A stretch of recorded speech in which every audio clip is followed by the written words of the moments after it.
अस्सलाम वालेकुम students, first chemistry chapter number 12 हम रिवर्स ऑर्डर में चलेंगे 11, 10 एंड सो ऑन। और कोशिश करूंगा कि आपके केमिस्ट्री के पेपर से पहले रिमेनिंग चैप्टर्स आपको कवर करवा दूं। तो चलें लेक्चर का आगाज़ करते हैं हम। और दो चीज़ें हमने बुनियादी इसमें सीखनी है, एक रिडॉक्स रिएक्शन है और दूसरा ऑक्सीडेशन नंबर। ये दोनों छोटे से आसान से टॉपिक्स हैं, लेकिन ये बहुत इंपॉर्टेंट है इस हवाले से कि जो आगे आने वाले जो टॉपिक्स हैं उनकी ये बुनियाद हैं। अगर इनका कंसेप्ट मुकम्मल क्लियर ना हो तो फिर बाद में आने वाले टॉपिक्स जो हैं वो अच्छी तरह समझ नहीं आते। तो चलें लेक्चर का आगाज़ कर लेते हैं ऑक्सीडेशन से। स्टूडेंट्स, ऑक्सीडेशन जो है वो दो चीज़ों का लॉस है और एक चीज़ का गेन है। अब लॉस किन चीज़ों का है? Loss of electron is called oxidation, इस तरह से loss of hydrogen is called oxidation और gain of oxygen is called oxidation.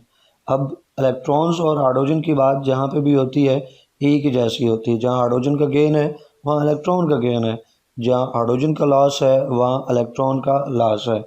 उसकी वजह क्या है? अगर आप हाइड्रोजन एटम को गौर से देखें तो जो मोस्ट कॉमन हाइड्रोजन है वो प्रोटियम है, और प्रोटियम में स्टूडेंट्स एक प्रोटॉन है और न्यूट्रॉन इसमें होता ही नहीं है, और इसके पहले शेल के अंदर जो है वो एक इलेक्ट्रॉन जो है वो मौजूद है। अब चूँकि ऑक्सीडेशन और रिडक्शन डिफ़ाइन करते वक्त हम न्यूक्लियस को रेफ़र नहीं करते, प्रोटॉन्स और न्यूट्रॉन्स को रेफ़र नहीं करते, इलेक्ट्रॉन्स की बात करते हैं जिसके आखिरी शेल में एक इलेक्ट्रॉन है। तो एक हाइड्रोजन एटम का अगर स्टूडेंट्स गेन होगा तो एक हाइड्रोजन एटम गेन होने का मतलब है कि एक इलेक्ट्रॉन का गेन होना। इसी तरह से अगर एक हाइड्रोजन एटम को लॉस होता है तो इसका मतलब है एक इलेक्ट्रॉन का लॉस होना। तो इसलिए आप जहाँ पे बात देखेंगे हाइड्रोजन की, तो जो हाइड्रोजन का जहाँ पे लॉस है वहाँ ऑटोमेटिकली इलेक्ट्रॉन का लॉस होगा। इस कंसेप्ट से ही आपको भूलेंगे नहीं। फिर हाइड्रोजन और ऑक्सीजन की जहाँ तक बात है तो इनका बिहेवियर जो है रिएक्शंस में वो अपोजिट है। तो जहाँ हाइड्रोजन का लॉस होगा वहाँ ऑक्सीजन का गेन है। तो ऑक्सीडेशन अगर लॉस ऑफ हाइड्रोजन है तो ऑक्सीजन के रेफरेंस में बात करेंगे तो अपोजिट हो जाएगी, गेन ऑफ ऑक्सीजन फिर ऑक्सीडेशन कहलाएगा। एक आप शॉर्ट फॉर्म ले सकते हैं, एक वर्ड भी एग्जिस्ट करता है OIL, ऑयल। तो इससे भी आप ऊपर वाले दो पॉइंट्स में वो याद रख सकते हो। ऑयल में O oxidation, I is L loss. तो ऑक्सीडेशन इज लॉस किन चीज़ों का? Loss of electrons, loss of hydrogen, और हाइड्रोजन का जब आपको पता है तो ऑक्सीजन अपोजिट कर ले तो और गेन ऑफ ऑक्सीजन हो जाएगा। तो अगर एक आपने तैयार कर लिया ऑक्सीडेशन और रिडक्शन में से तो दूसरा बिल्कुल उसका अपोजिट है।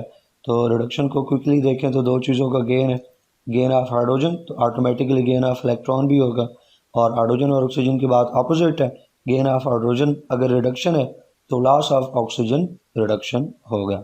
इसके बाद हमारे पास टर्म है रिडॉक्स रिएक्शंस की।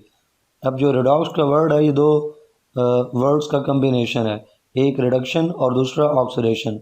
स्टूडेंट्स, रिडक्शन से जो पहले तीन लेटर्स हैं RED वो ले लिए गए, और ऑक्सीडेशन से जो पहले दो लेटर्स हैं OX वो ले लिए गए, और ये टर्म बनी रिडॉक्स। तो जब हम कहते हैं रिडॉक्स रिएक्शंस तो इसका मतलब है कि ऐसे रिएक्शन जिनमें रिडक्शन ऑक्सीडेशन होती है उनको हम रिडॉक्स कहेंगे। डिफाइन करते वक्त भी ऐसे ही होगा कि reduction oxidation reactions are called redox reactions. यूँ कह लें कि ये जो तीन मोटे मोटे लफ्ज़ बोलना है, रिडक्शन, ऑक्सीडेशन, रिएक्शंस, तो इसको शॉर्ट करके बोल दिया गया रिडॉक्स रिएक्शंस, और कोई नई चीज़ नहीं है। तो अब कंसेप्चुअल पॉइंट ऑफ व्यू से ये बात नीचे वाली जो है वो बहुत इंपॉर्टेंट है। अक्सर स्टूडेंट्स को इस चीज़ का नहीं पता होता कि रिडक्शन और ऑक्सीडेशन जो है वो दोनों साथ साथ होते हैं। जिस रिएक्शन में स्टूडेंट्स ऑक्सीडेशन होगी उसी रिडक्शन में ऑक्सीडेशन भी होगी।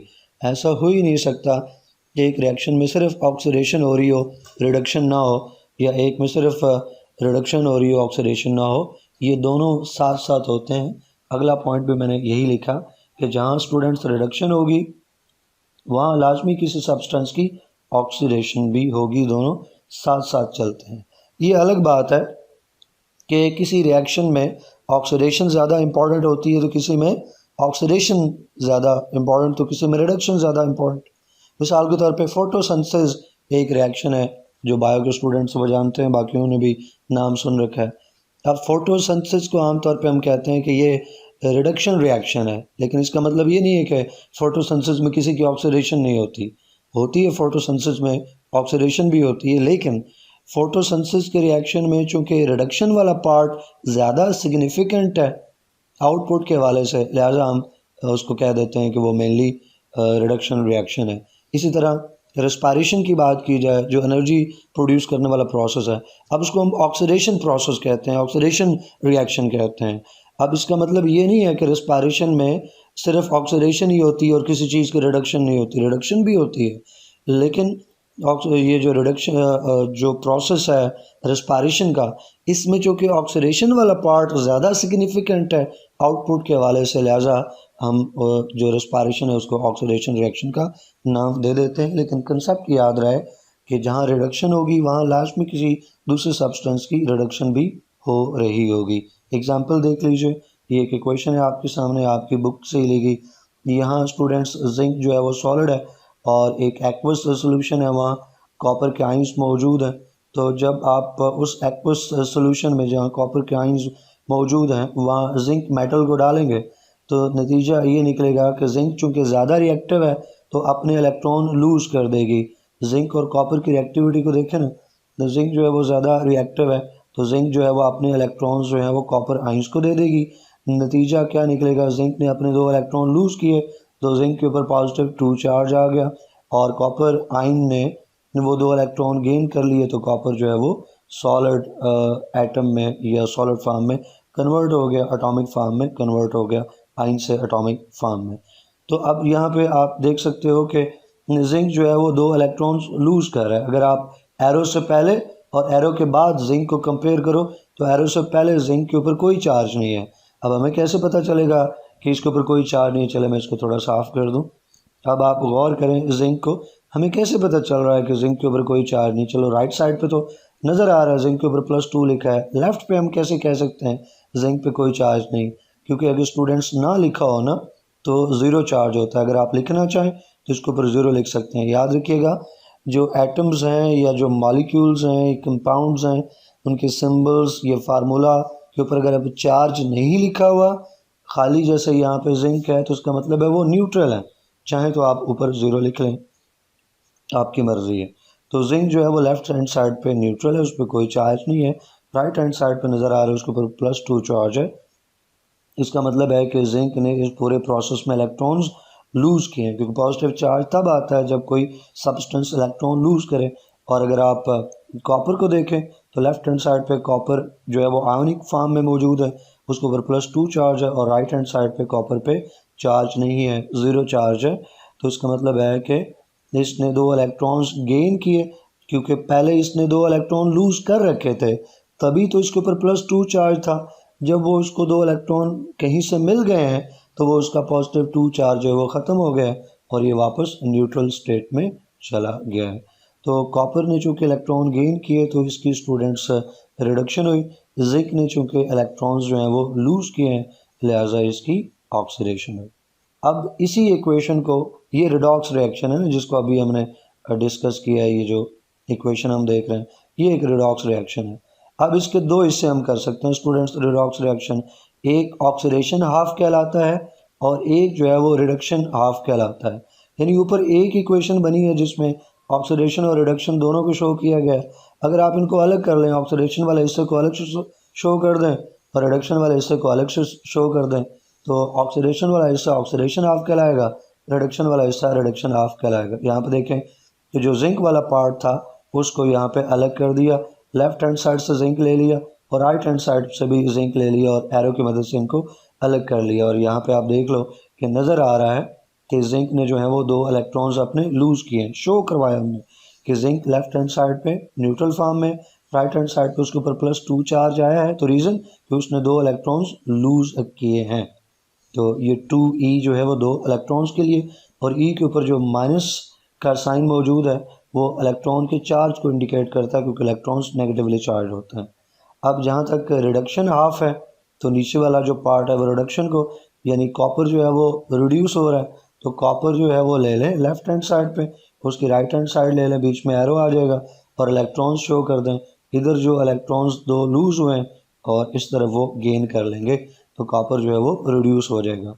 यहाँ पे एक चीज़ के ऊपर आप गौर करें और वो क्या है कि इलेक्ट्रॉन्स जो हमने लिखे उनकी पोजीशन को गौर से देखें। एरो ये रहा, ये हमारा रेफरेंस है। तो लॉस ऑफ इलेक्ट्रॉन्स जब हमने शो करना है कि जो 2 इलेक्ट्रॉन्स निकले हैं उनको कहाँ लिखेंगे, तो जो 2 इलेक्ट्रॉन्स निकल रहे हैं, लॉस हो रहा है, उनको राइट हैंड साइड पे हम लिखेंगे, क्योंकि उसको आप प्रोडक्ट के तौर पे लो ना। जिंक में से 2 इलेक्ट्रॉन निकल गए तो 2 चीज़ें बन गई, एक तो वो आपके पास इलेक्ट्रॉन्स प्रोडक्ट के तौर पे आ गए, और फिर जो बाकी हिस्सा बन गया वो आयन था, तो वो भी आपके पास एक प्रोडक्ट के तौर पे आ गया। तो प्रोडक्ट्स को चूंकि राइट हैंड साइड पे लिखते हैं, तो लिहाजा लॉस ऑफ इलेक्ट्रॉन आमतौर पे राइट हैंड एरो के राइट साइड पे जो लॉस्ट इलेक्ट्रॉन्स हैं उनको शो किया जाता है। इस तरह गेन में आप इलेक्ट्रॉन्स को रिएक्टेंट के तौर पे कंसिडर करें कि इलेक्ट्रॉन कॉपर के साथ मिल रहे हैं तो उसका पार्ट बन रहे हैं, तो इसको आप रिएक्टेंट के तौर पे लेंगे। तो जहाँ रिडक्शन है वहाँ इलेक्ट्रॉन्स रिएक्टेंट के तौर पे, क्योंकि इलेक्ट्रॉन्स का गेन हो रहा है, तो रिएक्टेंट्स आमतौर पे लेफ्ट हैंड साइड पे लिखे जाते हैं एरो के, तो इसलिए जो गेन ऑफ इलेक्ट्रॉन है वो हम एरो के लेफ्ट पे शो करेंगे। कॉपर है प्लस उसको 2 इलेक्ट्रॉन मिले तो बना क्या, copper, neutral copper, solid copper जो कि प्रोडक्ट है, तो उसको राइट हैंड साइड पे लिखेंगे। अब इसके बाद है स्टूडेंट्स ऑक्सीडेशन नंबर। यहाँ पे खाली ऑक्सीडेशन का वर्ड मौजूद है तो साथ में नंबर भी लगा देता हूँ, क्योंकि जो टॉपिक है, जो हेडिंग है, that is the oxidation number. ये 9th में भी आप पढ़ के आए हो। डेफिनेशन कोई ख़ास सिग्निफिकेंट नहीं है एग्ज़ाम के पॉइंट ऑफ व्यू से, लेकिन मैंने जैसे कहा कि इनका कंसेप्ट इंपॉर्टेंट है आगे आने वाले टॉपिक्स के लिए। तो ऑक्सीडेशन नंबर क्या है? ऑक्सीडेशन नंबर को ऑक्सीडेशन स्टेट भी कहते हैं। ये चार्ज है। ऑक्सीडेशन नंबर या ऑक्सीडेशन स्टेट क्या है? चार्ज है। कौन सा चार्ज? जो ज़ाहिरी तौर पे आता है, अपेरेंट चार्ज है, ज़ाहिरी तौर पे आता है। ये पॉजिटिव भी हो सकता है, नेगेटिव भी हो सकता है। यानी ऑक्सीडेशन नंबर आपसे एमसीक्यूज में पूछ लिया जाए कि ऑक्सीडेशन नंबर या oxidation state is positive, negative, both, none of these, तो आपने बोथ पे टिक करना है। Oxidation state can be positive as well as negative. और ये किसी सब्सटेंस पे कब आता है, किसी एलिमेंट पे कब आता है? जब वो कंपाउंड बनाता है।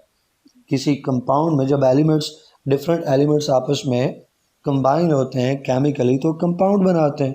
तो एक एलिमेंट जब दूसरे एलिमेंट के साथ केमिकली कंबाइन हो रहा है तो दोनों के ऊपर जो है वो चार्ज आएगा। एक के ऊपर पॉजिटिव होगा, एक के ऊपर नेगेटिव होगा। तो या 2 से ज़्यादा है तो कुछ पे पॉजिटिव होगा या एक आध पे नेगेटिव होगा। तो लाजमी जो है वो चार्ज होना है कंपाउंड के अंदर मौजूद जो एलिमेंट्स हैं। तो एक कंपाउंड के अंदर जो एटम्स हैं, एलिमेंट्स हैं, उनके ऊपर जो ज़ाहिरी तौर पे चार्ज आया है, that charge is known as oxidation number या oxidation state. Students, oxidation number या ऑक्सीडेशन स्टेट को आपने जो ऑक्सीडेशन है उसके साथ कंफ्यूज नहीं करना कि ऑक्सीडेशन नंबर के लिए ऑक्सीडेशन जो है वो रिस्पॉन्सिबल है, नहीं। ऑक्सीडेशन नंबर रिडक्शन के नतीजे में भी आता है, ऑक्सीडेशन नंबर ऑक्सीडेशन के नतीजे में भी आता है। मैं रिपीट कर रहा हूँ इसको बात, कोई स्टूडेंट ये ना समझे कि ऑक्सीडेशन नंबर जो है ये ऑक्सीडेशन की वजह से आ रहा है। ऑक्सीडेशन नंबर रिडक्शन की वजह से भी आता है, ऑक्सीडेशन की वजह से भी आता है। तो इसको जो सिंपल ऑक्सीडेशन है उससे एक अलग करके, एक अलग से कंसेप्ट के तौर पे इसको आप लेंगे कि एक चार्ज है एलिमेंट के ऊपर, एक कंपाउंड में जो एलिमेंट मौजूद है उसके ऊपर चार्ज पॉजिटिव भी हो सकता है, नेगेटिव भी हो सकता है। नीचे वाले जो अलबत्ता दोनों पॉइंट्स हैं ये इम्पॉर्टेंट है, ये एमसीक्यूज़ के लिए अहम है। वैसे तो मैट्रिक में भी हम लोग बच्चों को पढ़ाते होते हैं, लेकिन सारे बच्चों को मैट्रिक में ये चीज़ नहीं बताई जाती। तो ऑक्सीडेशन नंबर जो है ये डिक्रीज़ होता है, बहुत इंपॉर्टेंट कंसेप्ट है। ऑक्सीडेशन नंबर जो है डिक्रीज़ होता है किस में? रिडक्शन में। रिडक्शन का जो प्रोसेस है, रिडक्शन का जो इवेंट है, वो ऑक्सीडेशन नंबर को डिक्रीज करता है। अब रिडक्शन का वर्ड निकला है रिड्यूस से। रिड्यूस का मतलब होता है कम होना, डिक्रीज होना। तो रिडक्शन को रिडक्शन कहते ही इसलिए हैं कि रिडक्शन इवेंट में ऑक्सीडेशन नंबर कम हो जाता है। चार्ज जो है, ऑक्सीडेशन स्टेट जो है किसी एलिमेंट की, वो कम हो जाती है, रिड्यूस हो जाती है। नेक्स्ट है students calculation of oxidation number. ये 9th में भी आप पढ़ के आए। फर्स्ट ईयर में आप इसको सिर्फ एमसीक्यू के तौर पे तैयार करेंगे, शॉर्ट क्वेश्चन इससे नहीं आता होता। अब 9th में आपने oxidation state, oxidation number find करने के रूल्स सीखे हैं।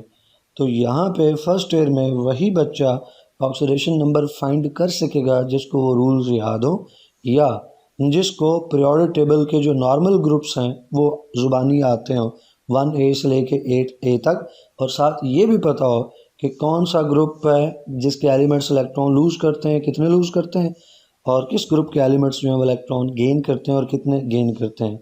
अगर ये चीज़ें जो हैं आपको पता हैं तो आप ये कंसेप्ट जो है वो सीख सकते हैं, ऑक्सीडेशन नंबर फाइंड कर सकते हैं। अदरवाइज़ पहले आपको ये बेसिक चीज़ें सीखना पड़ेंगी, फिर ऑक्सीडेशन नंबर आप कैलकुलेट करने के काबिल होंगे।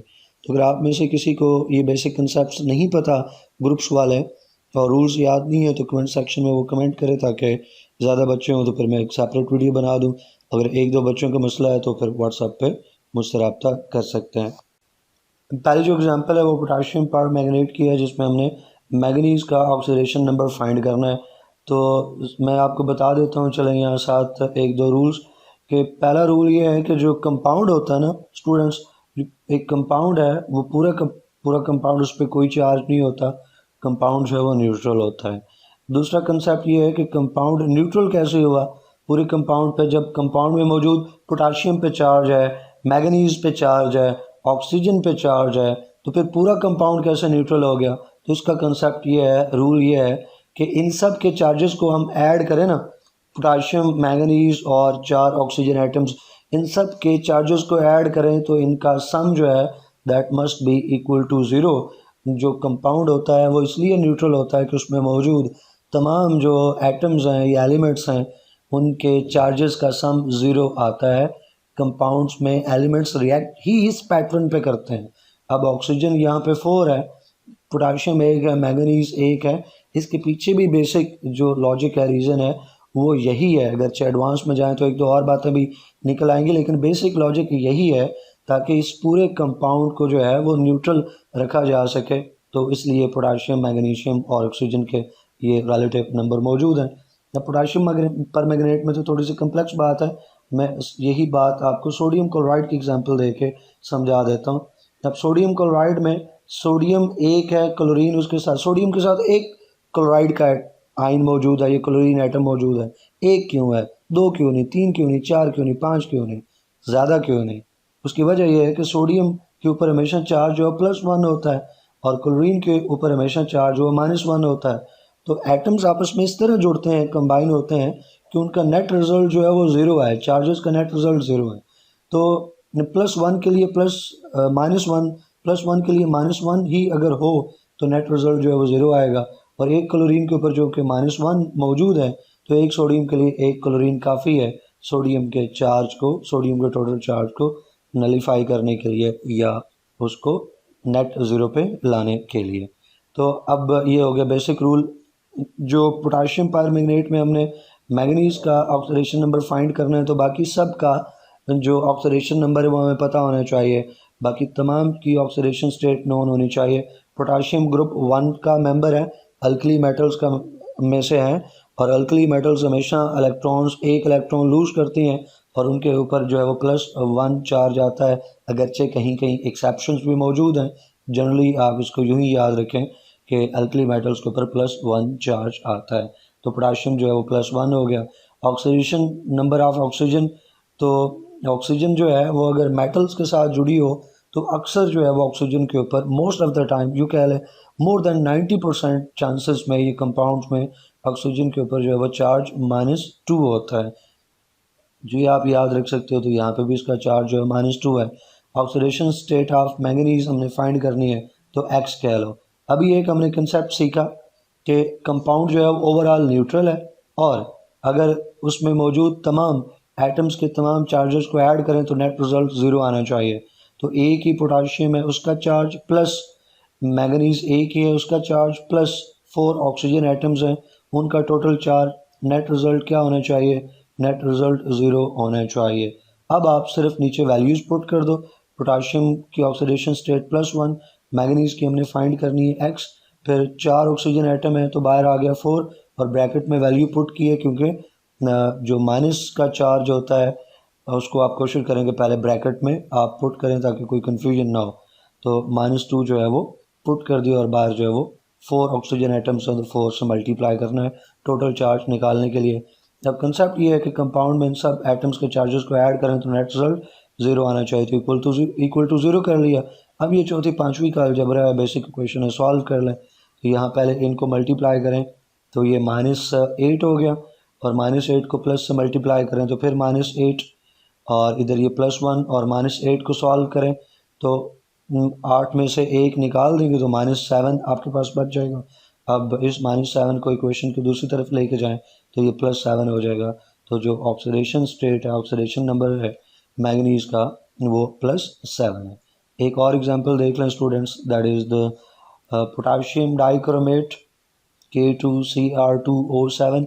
इसमें हमने जो क्रोमियम है, उस क्रोमियम आयन, उसकी जो ऑक्सीडेशन स्टेट है वो फाइंड करनी है। वही कंसेप्ट है कि अगर इन तमाम जो एटम्स हैं इनके चार्जेस को आप सम करो तो नेट रिज़ल्ट कितना होना चाहिए? नेट रिज़ल्ट स्टूडेंट्स आना चाहिए है 0। तो इसलिए के जो है वो 2 हैं, तो K2Cr2 पहले अलग अलग कर लिए, O7, फिर वैल्यूज़ पुट कर ली। पोटाशियम के ऊपर चार्ज जो है +1 होता है वो लिख लिया, 2 K हैं तो 2 से मल्टीप्लाई करना है। फिर चूँकि पोटाशियम और क्रोमियम का चार्ज ऐड होगा तो फिर बाद में प्लस आएगा। फिर क्रोमियम के लिए हम x कह रहे हैं तो x लिख दिया, और 2 क्रोमियम है तो 2 से मल्टीप्लाई करना है। फिर ऑक्सीजन के ऊपर चार्ज -2 और 7 ऑक्सीजन एटम्स है तो 7 से मल्टीप्लाई कर दिया, नेट रिजल्ट 0। अब +1 और 2 को मल्टीप्लाई करें तो +2 हो गया। इस तरह 2 को x से मल्टीप्लाई करें तो 2x, -2 को 7 से मल्टीप्लाई करें तो -14। -14 में से +2 आप निकाल दो तो -12 रह गया। -12 को दूसरी तरफ लेके जाओ तो +12, और इस साइड पे लेफ्ट साइड पे सिर्फ 2x बच गया। हमारा टारगेट x को निकालना है, तो 2 को दूसरी तरफ लाकर डिवाइड कर देंगे तो 12 डिवाइड बाई 2 रिजल्ट इज 6 या +6। तो पोटाशियम के ऊपर जो क्रोमियम के ऊपर जो चार्ज है पोटाशियम डाइक्रोमेट में, दैट इज़ द +6। तो आई होप ये कंसेप्ट आपको समझ आया होगा। अगर आपको ये रूल्स वगैरह नहीं आते हैं तो फिर जैसे मैंने कहा कि आप कमेंट करेंगे तो इसके ऊपर मैं सेपरेट वीडियो बना दूंगा। टिल देन, अल्लाह हाफिज़।